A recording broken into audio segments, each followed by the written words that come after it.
Late night bites with friends? Already hard to beat. That first too hot bite of fries you couldn't wait for, followed by ice cold Pepsi. Now that hits different. Suddenly, the energy kicks back in, the night goes longer, and the laughs don't stop. Because Pepsi brings out more flavor, more fun, and more of the moment. Food deserves Pepsi. Grab a Pepsi Zero Sugar today. This episode is brought to you by ChatGPT. Hey, it's Bill Simmons from the Bill Simmons Podcast. Have you guys heard about ChatGPT work? It's the new way to use ChatGPT for bigger multi-step projects. And when you need more than just answers, give ChatGPT work access to your apps and files, and it can create real work documents like spreadsheets, slides, and structured reports. Get started at chatgpt.com by selecting work mode, available on Plus and Pro plans. Hi, it's Dave here, and this is my wife, Kathy. Hello. And this is the Cinema, the podcast where we walk home from the movies, but we couldn't get to the cinema this weekend due to plans. So instead, what we're going to do is we are at home and we're going to talk about some of the movies we've caught up on from that have been released this year that we had missed. And so we are going to discuss, spoiler-free on this episode, Tuner, Thelma, The Ballad of Wallis Island, Office Romance, Avatar Aang, The Last Airbender, and Backrooms. So we're going to just briefly chat about each of these. But speaking of spoilers, there will not be spoilers in this episode. But at the end of the episode, stick around once we finish talking about Backrooms, because we're going to play this amazing song that one of our very, very talented listeners, AJ O'Neill, sent us out of the blue this week. And he has worked in musical theatre and is very talented and is also an artist and an illustrator. And he wrote a song about Spoiler Street. It's so fun. It's like more of a ditty than a song, but it's brilliant. And we're going to play it at the end. And we love it. So thank you so much, brilliant. AJ. Thank you, AJ. It's like made our week, and we've sent it to all our family and they all love it too. And now we're really excited to play it on the podcast. Yeah, so stay tuned for that for the end. But speaking of tuned, what if you tuned a piano and also had a very rare hearing condition and were the actor of the moment, Leo Woodall, who's in everything? What a film. Tuner is the name of the film. This is Leo Woodall and Dustin Hoffman as piano tuners. We would say tuner in Ireland. In this movie, they say tuner. Tuna. They say tuna. They're American.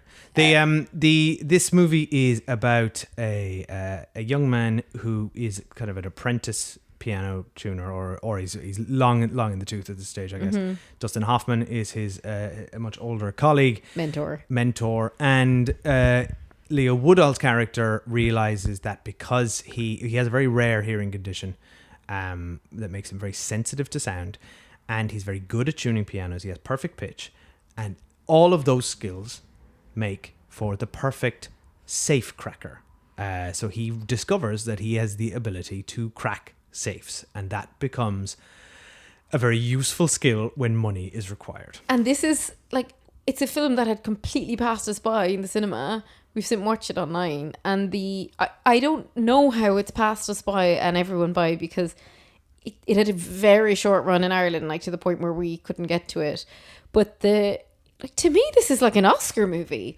Like, I have never seen Leo Woodall better than this, and he's very good in everything he's in. We only watched it a few months ago, and I think we reviewed it over on Patreon. Vladimir, like, he's a great actor, but this is like next level. And since watching it, I learned that he and the actress in it, who both play piano players, they both really did very intensive piano lessons. Oh, really? For this. Yeah. And like Dustin Hoffman, she's great in this. Yeah, Dustin Hoffman's not in it as much as maybe you'd think from the billing, but he brings that A game to it, you know, the gravitas of an A-lister.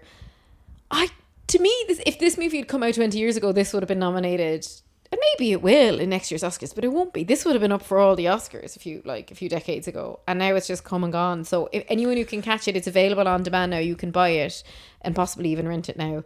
We just highly recommend. We're not doing any spoilers here, but like, this is honestly a wonderful sensory experience. Like, you feel the music in this, and if you love music like we do, like it's a wonderful film. And there's also a lot of peril because there's like crime and hijinks and all the rest as well. I don't think hijinks is the right word. It's not very.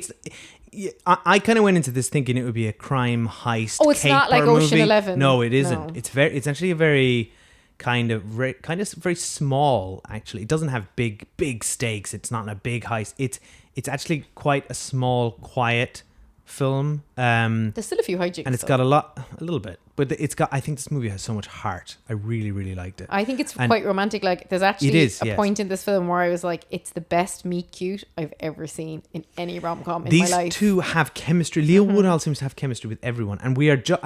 Honestly, I was just at the point when we turned this on of like, I don't know if I can handle any more Leo Woodall. We just watched that Rachel Weisz show, Vladimir, and he was in The White Lotus and One Day. And he was in One Day. It just feels like Bridget Jones and good for him.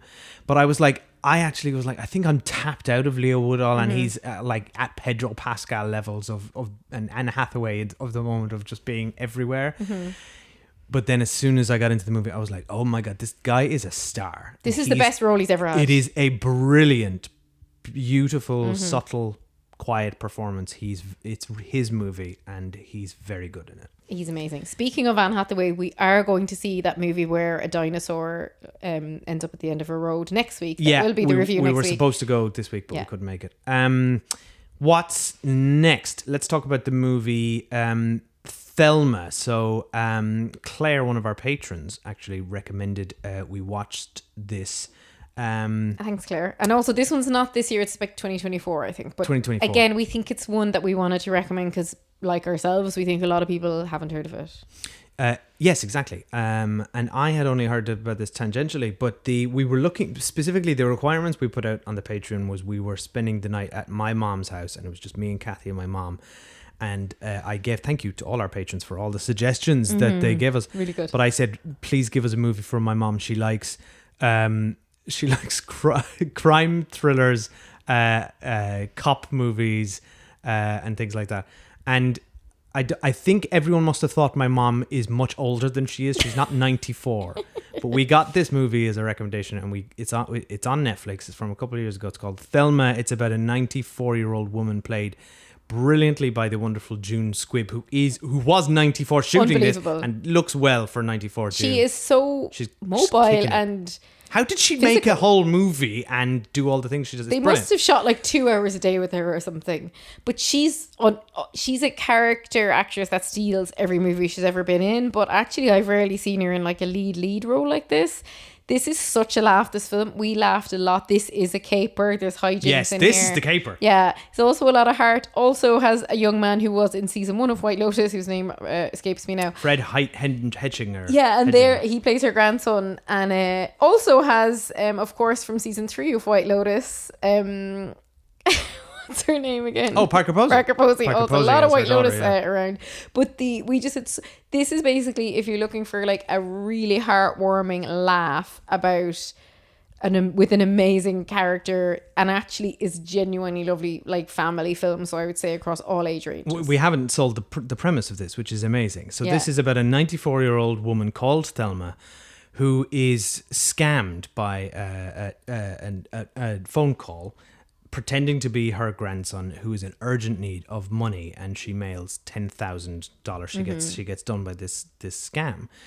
But the difference is in this film, Thelma decides to go and get her money back. So it's kind of a road trip sort of adventure kind of heist movie. It leans a lot into sort of Mission Impossible stereotypes, or sort of tropes, but done as if it were a 94-year-old woman doing them. So it's like just her having to scale a bed, like getting from one side of a bed to another is like a huge stunt for her, and it leans into that. And shout out to the anything to do with computers. Some of the jokes are a little obvious, but they really land. Work. They do really work. They're very funny. Like they like there's a real like high stakes sort of, and it's got the the tense Mission Impossible music and everything, and it's just like trying to do the most basic thing on a computer, which is obviously Mission Impossible to her. Yeah, it's so good. And her grandson is talking her through it on the phone. It's honestly, It's so very, good. very funny. It's really heartfelt. I'd also like to shout out Richard Roundtree, who obviously played the first ever Shaft. He's amazing in This this. was his last ever role. He died right after this, sadly. And they're wonderful together. They are so good. Dynamic duo. Another two wonderful actors with Yeah. great chemistry. And this film is bursting Like, with this is heart what as the well. Thursday Murder Club movie, which you didn't watch, but me and my mum watched together, and I think probably gave it a better review than it deserved, just because we had fun watching it together, which can happen. This is what that movie wished it could have been. Yeah, this movie has energy. And I'm a fan of the Thursday Murder Club books, but like the film really didn't do them justice. This is the vibe you're going for, if that's your vibe, like your literary vibe. So this is a really good time, this film. Now we're going to take a little break and then we'll be back to discuss what next, Dave? The Ballad of Wallis Island, Office Romance, Avatar Aang, The Last Airbender, and Backrooms. So you might hear a quick ad here. The perfect lunch combo. That first bite of your favorite sub, followed by ice-cold Pepsi. Add a couple of friends, and now that's next level. Suddenly, the laughs get louder, the stories keep flowing, and the food tastes better. Because Pepsi brings out more flavor, more fun, and more of the moment. Food deserves Pepsi. Grab a Pepsi Zero Sugar today. Okay, we're back. So I'm going to talk about the Ballad of Wallis Island now. A lot of our patrons, this is from last year, and so many of our listeners wrote in when we were putting together our lists, and we asked everyone for their Our best lists. of 2025. They were so many had the Ballad of Wallis Island on their list, but we'd never got to it, and it was kind of a real missed opportunity. And so me and Kathy had been saying, we really have to watch this, and it's Kathy's bag and everything. So what we decided to do was I watched it without her and betrayed her and never told her We about didn't it. decide to do that. You decided. Like, my favourite movie is Inside Llewyn Davis, or one of my favourite movies. So for you to have gone and watched this without me, it's like a knife in the heart. It really is a betrayal because Carrie Mulligan's in this. you would love this movie so much. Thanks, This Dave. is the movie that is made for you. It's You've ruined so it now. good. No, I haven't. I will watch it again with you. But in my defense, no defense. you were out. You cheated on me. No, you were out, and I was with your sister and her Yeah, husband. you cheated on me with my sister and who her was husband. on the My sister Jackie, who was on the podcast last in week. fairness, she had to suffer for this because I forced her to come to Paw Patrol with me. Exactly, she deserved a break, Mm-hmm. right? So, I had heard we were looking for a movie to watch together, the three of us, and this was so highly recommended, and they didn't want to watch a Hong Kong martial arts film, The Furious, which I was pushing for, and then I thought this is the movie that probably is going to please everyone, and it did, and we all loved it. And Kathy, I'm sorry, this is about a folk duo who have split up, played by Tom Basden and Kerry Mulligan. They were a folk duo and a couple, and they have split up, and they are both brought to a mysterious island by the wonderful Tim Key to play a gig, a private gig, and that's the premise of this movie.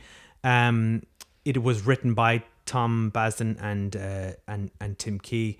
It's so funny and just very, very moving. It's got great music. Kathy, you will love it, and I will watch it again. I'm very happy but I for highly you. recommend this to anybody who hasn't seen it. Okay, and you watched that where? Sky Cinema? I think so. Yes, Sky Cinema. Yeah. Kathy, why don't you tell everyone about Office Romance, which I cannot believe you watched without me.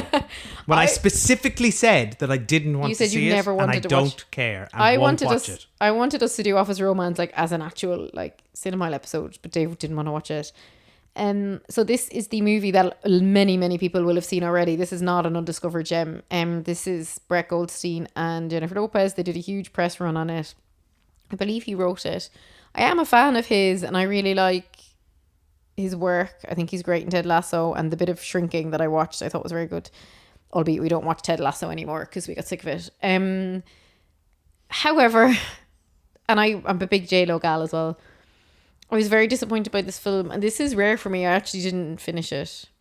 Oh. And I don't recommend it. Yeah, and I'm really disappointed because I'm very starved of rom-coms, and I've typically a low enough bar, like I'll kind of tend to enjoy myself really just because I'm in the genre and I'm happy to be there, especially with J-Lo in it.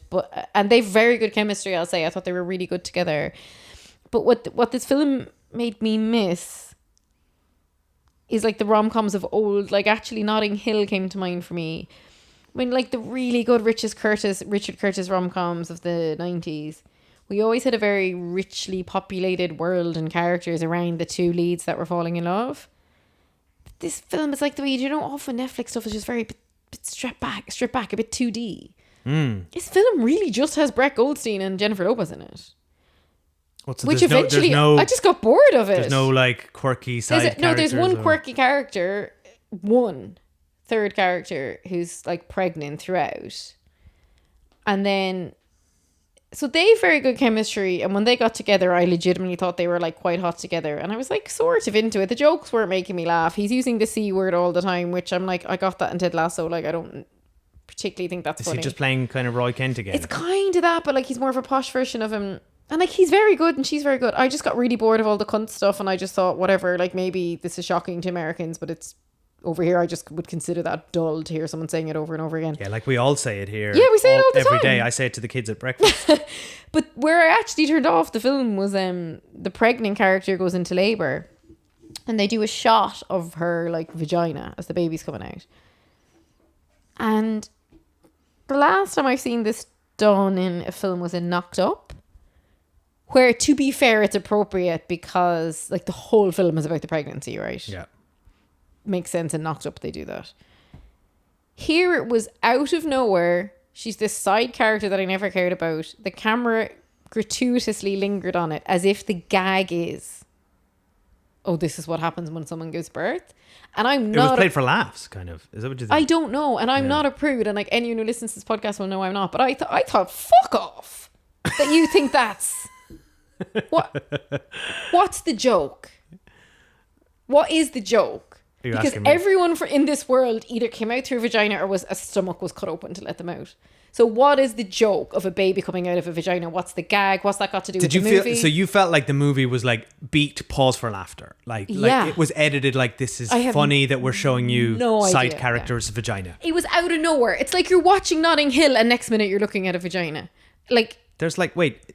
Did you see the version without the vaginas? No, but I'm just saying, Hill? Like, it was not. It's not like in Knocked Up. In Knocked Up, it's contextually appropriate, and to me, it was a gag, and I refused to think that that's funny, and I turned the film off. I'm sorry if I sound like a prude. Wow. And I'm sure they got together in the end, but wasn't a bit impressed by that. No, the rest of the film is just different vagina shots. I'd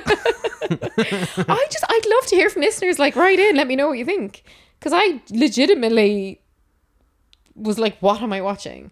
And like, there's such good talent there. And like, Jennifer Lopez is like, defies, I don't know, the laws of genealogy and gravity and like, is the most beautiful woman in the world and like, should be studied when she died. But like, and they've brilliant chemistry. And when I was watching all the teasers, I was really excited because I thought they were like flirting really well together on the junkets and all that, which I love. But yeah, totally lost me. Would be interested to hear what the listeners think. Here's what I'd like everyone to do, okay? I'd like you all to leave us a review. No, don't write the word vagina. No. I got you covered. I've thought about this. Here's what you can all do to let us know your opinion. Leave us a review, please, because we always do like getting reviews wherever you're listening to this. If you think it was a gratuitous vagina, just write GV and nothing else. If you think it was a non-gratuitous vagina, then NGV. So GV or NGV.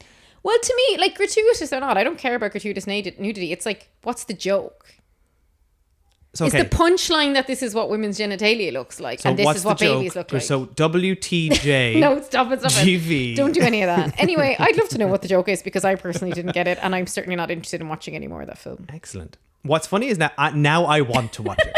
Now that's the only thing I want. I want to analyze this scene and I want to understand the comedic beats of the side character vagina scene. And I think tied into there because I think I watched like one or two scenes after and I was like, no way. But I didn't immediately turn it off because I was like kind of like, what the hell is happening?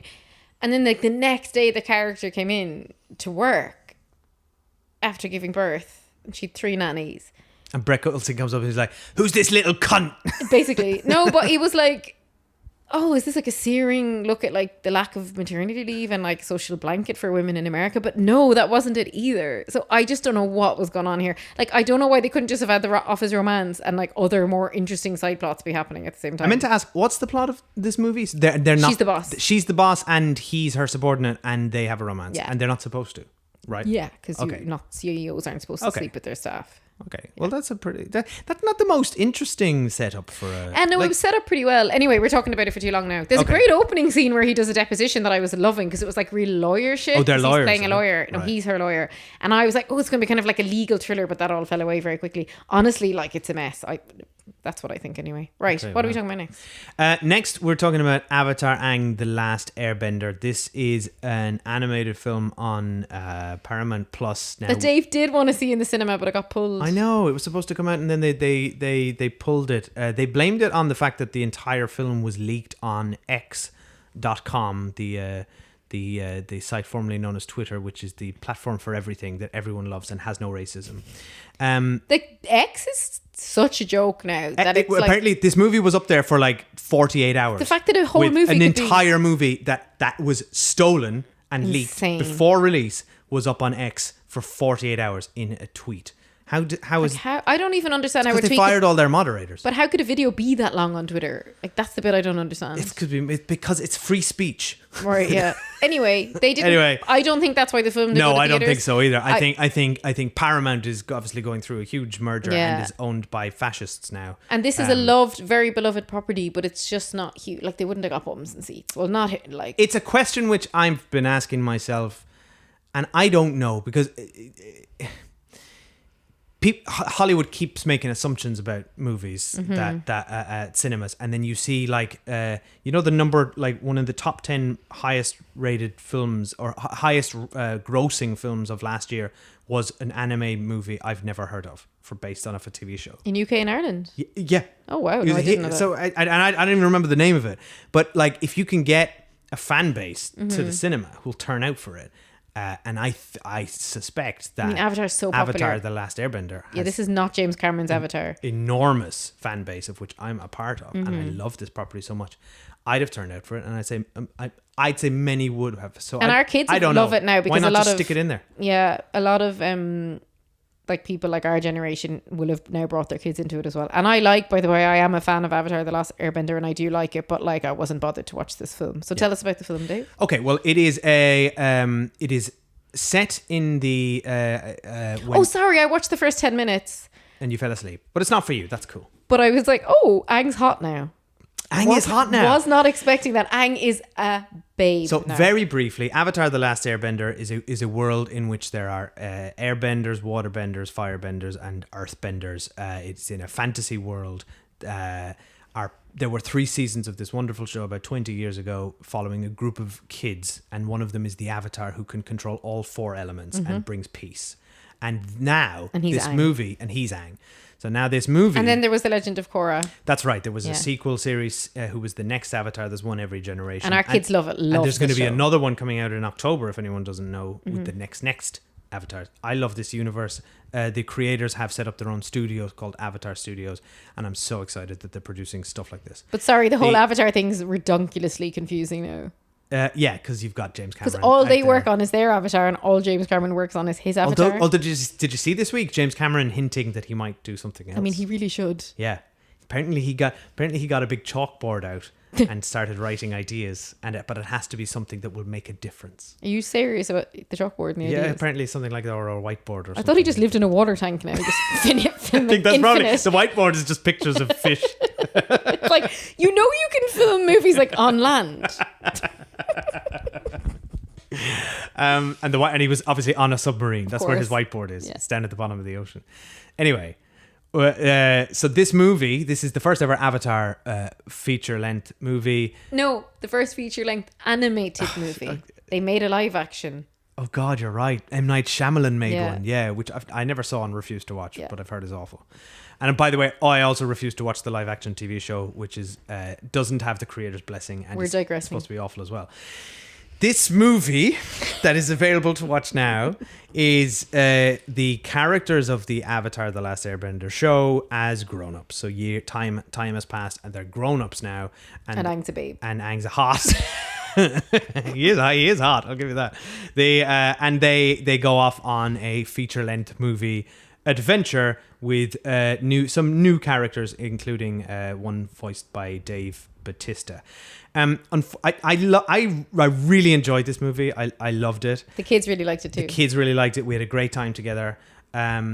watching it. They've watched the entirety of the show. It's gorgeous. The animation is a real step. I mean, the Avatar: The Last Airbender animation is 20 years old now, and it was a TV budget, and it's in 4:3. So to see it in glorious widescreen with sort of feature-length movie budgets behind it, it looks absolutely the business. The action in this is incredible. The show was always famous for its choreography and action choreography. The martial arts scenes and all the elemental powers being used are done in really interesting and effective ways. There is like action scenes that are so thrilling here, and I wish I could have seen them on the big screen. It's a little sad that they replaced the entirety of the voice cast with new people. I don't know why they did this, but all the cast are good and capture the spirit of all these characters. Stephen Yeun, very famous actor, is playing Zuko. It's not perfect. It's not great. It's not brilliant. It has faults. I think it's a little bit maybe side questy in a way. You know, it doesn't feel like when you had 3 series of a show which was building up to something and was it's an epic. Like the Avatar: The Last Airbender, the show is an epic of kind of like Star Wars proportions. It's on a grand scale, good and evil. So when you've 90 minutes, you can't really get to that sort of level of I kind of wish they hadn't richness. Bothered. Like they should have just waited for the new series. Yeah, I'm not so sure. Like this, the grand storytelling does work on the bigger canvas, but honestly, it was just a delight to see these characters again and see them all hang out together. It was a lot of fun, and I thought Dave Bautista's character, Taga, is really, really interesting. And I thought, so I if you're a fan of this, you're gonna love it. I don't think this is a great jumping on point. No. For new people, I would recommend instead go watch the show. Watch the original, yeah. And lastly, we're going to talk about Backrooms. This is one of the other big success stories of the summer. I think along this and Obsession in particular are these two huge. Like the internet is ablaze about Backrooms, and we ended up, as it happened earlier this year, watching like 3 horror movies in a row, I think. And we were saying, God, we need to see Backrooms. But I said, I'm not watching any more horror. And actually, at the time, a lot of our listeners had messaged in and gone, it's actually not scary. No, and they were right. And they were right. But at the same time, it's kind of creepy rather than I was kind of just scary. a bit over the genre. So I wanted a break from it. But like for the record, and you can go back and listen to our full review, like we loved Obsession. Yeah. And so this and Obsession were constantly being spoken in the same breath. So I think I thought I would like this film more than I did. Same. In the end, when we watched it, it felt a little bit let down. Partially, I think it feels to me legitimately, and I don't mind this, that I'm too old for it and that it's not for me and it's a Gen Z film. I think a lot of while the sets are very interesting and I thought the 2 actors were brilliant in it, like I was just like, do you know what? Like a lot of this is just kind of Alice in Wonderland. Like, it wasn't really as original as I was expecting it to be. So I think in the end, I thought it was a fine B movie. And I certainly enjoyed the acting, as I said. And I think the sets were class. And I'm really glad I saw it now. But like, it's unfair. But I can't help it because of the conversation around these both. Like, I can't believe this is being spoken in the same breath as Obsession. I mean, yeah, I agree. Of the 2 huge summer surprise hits made by 20-something YouTubers. This guy was like 19 or something. This guy was even younger. Yeah, you're right. Like, he was 19. And to me, like, that's what I'm not negging on this film. I think it's amazing. I love that a 19-year-old made this. And I love that his generation love it and that they've all been coming out and bums on seats. It's just kind of like not for me. What's funny to me is that like, I agree with you, by the way. This didn't really resonate with me either. I don't think this is a generational thing, or I don't feel like I didn't vibe with this film because I'm not on the Gen Z wavelength. I mean, I don't think that, because we absolutely vibed with Obsession, which to me feels more Gen Z. Can I explain why though? But like, Obsession is literally the characters are that generation. This movie is Chiwetel Ejiofor, and he's older than us. And Renate Ren, like there's nobody of. But can the I young say why though? generation. That I think it's different. I think that this film's actually quite derivative, and this happens to every generation. Every single generation who comes to cinema will see films that they think are really original, but that older people will be like, well, no, but didn't you see X, Y, or Z? And to me, well, never mind the Alice in Wonderland stuff, which was just jumping out the screen at me. I was like, well, we've all seen the Blair Witch Project and we've all seen Wreck. And I don't know that. And I've seen lots of body horror stuff. And I don't even think this filmmaker is even necessarily aware of that stuff or seen it. There's no real body horror in this, but elements of it that were quite good actually, and I still really liked it. I just didn't feel like it was that original, whereas I feel like all the discourse around it was that it was like, oh, we've never seen anything like this before. And I was like, what? I don't think I agree with you. What do you think? So Alice in Wonderland, I kind of get, but this is, I don't think we've seen this concept of liminal creepy spaces, which is very, very, that's very popular and very online. Like, this movie was born, this idea, which I think is interesting, was born out of the creepypasta, like horror, you had to explain that subreddit. Dave had to explain that whole thing to me. That's where this originated from. It's but it's just a big maze though. But derivative, like, do we see movies like, I guess, so much of it to me, exploring a creepy space. Much of this movie to me was Blair Witch Project. I agree with you that the found footage elements of this movie, of which felt very unoriginal and very uninteresting. I agree. And a lot of this movie, I think I would have preferred to have played this as a video game. And I think it would be a cool there are video games of this. The best scenes in this film and the most original scenes are actually the dialogue scenes between the two leads. Yeah, what a cast Unreal. He got for this. Whenever the two of them were on screen together, I was like, this film is soaring. So I'm really not slagging this film off. Which, again, no spoilers, but is few and far between. I know. And they're so good, the two of them together. So yeah, this film has loads of strong points. And thank you for everyone who recommended it. And I'm really glad we saw it now because we were like out of the zeitgeist on it. But I think this is probably an example, and this often happens, and you have to judge films in the context you're seeing them in. We had too much hype going in. I think so. If we'd never heard of it, I think we'd have been like, geez, that was a bit cool. No, but then Obsession was getting the hype as well when we saw it, and that delivered. The difference. But that's just for us. That's the just difference, a taste. Again, if we're sure, but that's the only perspective I can provide here. Yeah. So the difference is for me between these two, because again, we're just going to compare these two films. Going to compare these two films. We will compare. Everyone will compare these films until the day they die. I was intellectually interested and engaged in Backrooms. Like, I was curious as to what's going on, and I admired the film's sets, and I enjoyed the journey of following these characters walk around these creepy sets and not know what was going to be around the next corner, and then stare at something and be like, well, that's odd.